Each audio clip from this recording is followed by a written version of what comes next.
You ever notice how different the camera quality is on a lot of people's streams? That's because some people use real cameras and other people use webcams and stuff like that.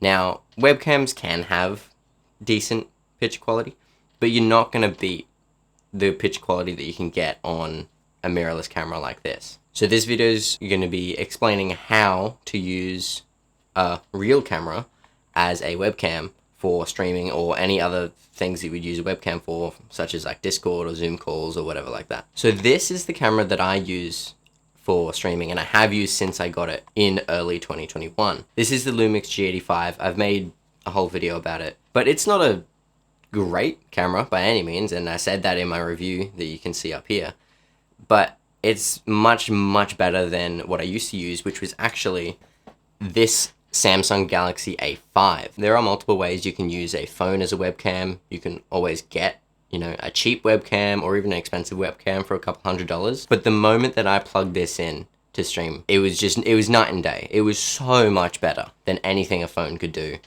when it comes to image quality. So if you either have a proper camera or are in the market for a proper camera and wondering what to do about using it as a webcam, let's get into it. So there's two main ways that a mirrorless or DSLR camera can be used as a webcam.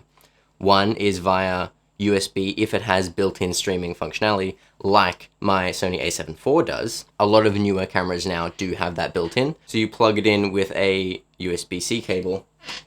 Now this is a 5-meter one that I got specifically for this camera so I can have it as a second camera on my stream up behind me, so I can do like a standing sort of shot. And this works pretty well on this camera in particular. It can go up to 1080p 60 FPS or 4K at 15. I don't know why you would want 4K 15, but if you really want 4K and you're okay with 15 frames per second, it's there. I generally have it in 1080p 25 because using PAL, we do 25 and 50, not 30 and 60 or 24. So it streams at 1080p and 25 frames per second via USB, and the audio works fine. I usually put a mic on it, plug it directly in, and that signal still goes through to my computer. So that's sort of the easiest way to do it if you get a newer camera that has that function built in. If your camera doesn't have that feature, or if you want probably a better signal, is if you use an HDMI capture card like this Elgato Camlink. Now I did make a video on this actually when I got this camera, but this is basically a USB capture card. You plug in HDMI at one end and you plug it into your computer at the other end via USB,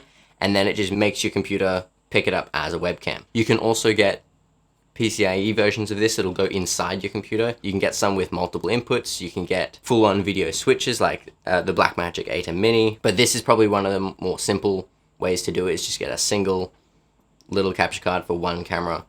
Ideally, I would want to have multiple inputs available, but with the USB on this camera, I don't really need it. And in addition to the actual capture card, you'll need an HDMI cable. And make sure that if you don't have a cable for it yet, that you get the appropriate cable for not only the signal that you want to send, but also the port in the camera that you want to get the signal from. So most HDMI cables these days are HDMI 2.0 at least, so that should be fine for anything that you would want to do. But probably the most important factor is whether it's full-size HDMI or HDMI type A or mini HDMI or micro HDMI, because not all cameras have full-size HDMI. This Lumix G85 has a micro HDMI, so I actually needed to buy another cable when I got this camera specifically to use it as a webcam. Now, on the other hand, this Sony a7 IV, it has full-size HDMI, so I can just use this HDMI cable that I already had, and it works flawlessly. And generally, like, full-size HDMI is better because the ports are less sensitive to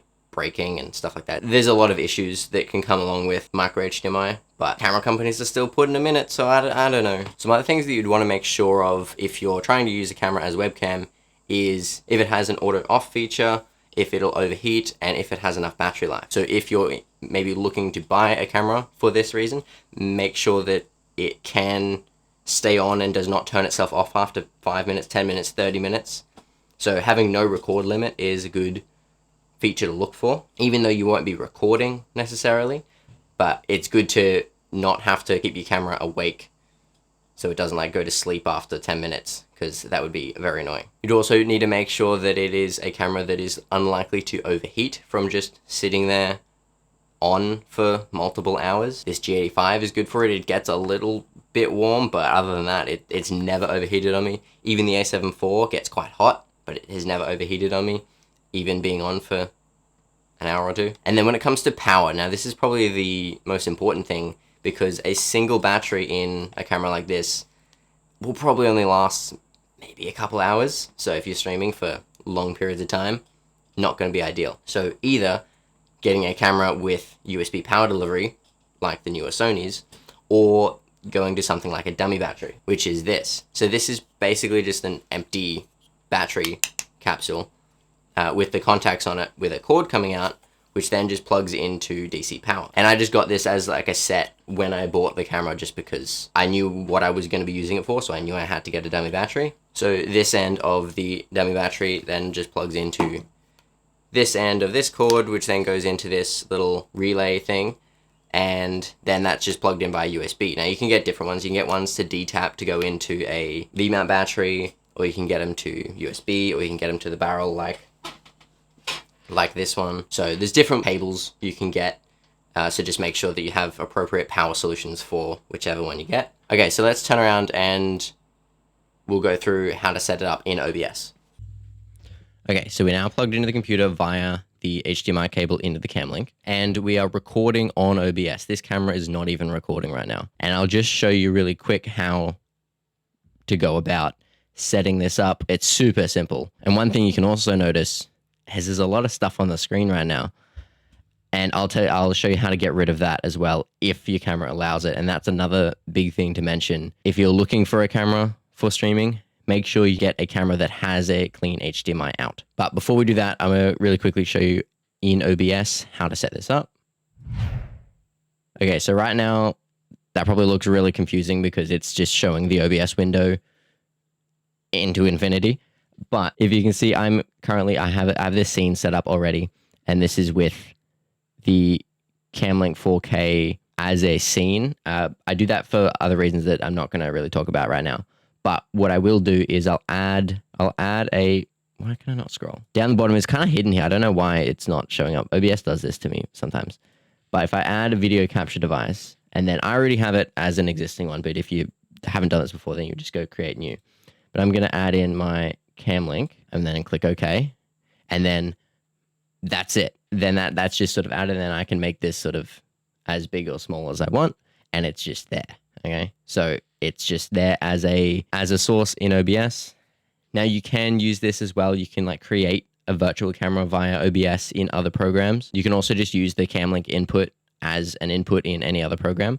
So you don't really need to, unless you wanted to do like color grading or put a green screen behind you and like chroma key that out or something like that. But that's how easy it is to set up in OBS. It's very, very simple. Now I'll quickly show you how to get rid of this stuff down here. As you might have noticed, like there was a bunch more here, and then there's only now the audio levels and the exposure. That's just sort of a function how this camera works. Once it's just sitting there for a while, some of the stuff disappears. If I half press the shutter, everything else comes back. But I'm going to really quickly go into the menus and find the HDMI info display, and then I'm going to turn that off. Okay, so I've turned the info display off. So now you can't see what I can see on the screen of the camera. So it's just a clean HDMI out. And that's very important if you're looking for a camera to use for streaming, that you can get a clean HDMI out. Otherwise, you'll either have just the info on the screen, or you'll have like a black box around with info on there. Sometimes you can crop out, but it's better to just have a clean output. And one other little thing that you might want to look for if you're shopping for a camera is get one with good autofocus, or deal with using manual focus, because this camera does not have good autofocus. So whenever I'm streaming and recording videos like this, I use manual focus almost all of the time. My A7 IV, on the other hand, has great autofocus, so I can just have it lock onto my eye and it never loses focus. If you either have a better camera or can spend a bit more, get one with good autofocus, like one of the newer Sony cameras. Okay, and I'll just really quickly show you how easy it is to do in stuff like Discord. You can do it in Zoom as well, any other video program where you can select your audio and video input. So if I just switch over to Discord, this is now the settings page. So I've just clicked on the settings button in Discord, and then we go down to voice and video right here. And then we just scroll down to the video. Now this, is not what I've set up. So I've never really used video on Discord, but literally just go into the camera, click on whatever is selected here, and you'll find your Camlink 4K or whatever your capture card calls its source. We click on that, and then I reckon if I click on test video, it breaks everything on the What is this? One other thing that is worth mentioning is they often can't be used in multiple programs, so I had to deactivate it in OBS so we can then see it in Discord. So that's another thing that you might need to keep an eye out for. Now, I could have just plugged in my other camera as well via USB and used that, but you can still see me on the screen, so it's fine. And then because Discord is Discord, you can also add like a bunch of backgrounds and stuff. Now, my background is already kind of blurred because this is an f1.7 lens, but if we want to make it ridiculously blurry to the point where it looks fake, there we go. Could also do this if you wanted, I don't know. But it should be pretty much the same in any software where you would be using a camera input. It should just show up as an input. Same thing happens with the Sony a7 IV. So now I've just plugged in the a7 IV via USB, and if we switch back over to my Discord tab, here we have the a7 IV, and the autofocus is working. Great. One other issue that I will mention is freezing. Sometimes it does just sort of freeze.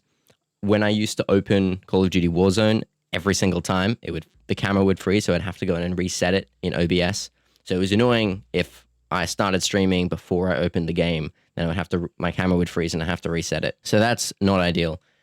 I have also noticed since having two cameras set up sometimes in the stream that if I turn off one of my cameras, for example, I'll do a sort of like just chatting sort of section of the stream for, 20 minutes, half an hour, and then I'll turn around and get into the game. If I turn this camera off and unplug it, that camera freezes, which is not really what you want to do when you switch to your other camera and it be frozen. So something to keep in mind. It's not a perfect system. I don't know of a fix for that, but that's basically how to use a real camera or a professional camera. You could even use this with a cinema camera if you wanted, as a webcam for your computer, for streaming, for video calls on anything. Both the USB and HDMI works for audio as well, so you can get the audio from your camera whether you have a mic plugged in or not. I currently have a mic on this camera and it picks that up fine. I don't have a mic on that camera because I used my dynamic mic right here. Also, I'm not even using the mic here. I've got a mic right here anyway, so that's kind of irrelevant. But that'll be all for this one. Thank you for watching, and I'll see you next time. Okay, bye.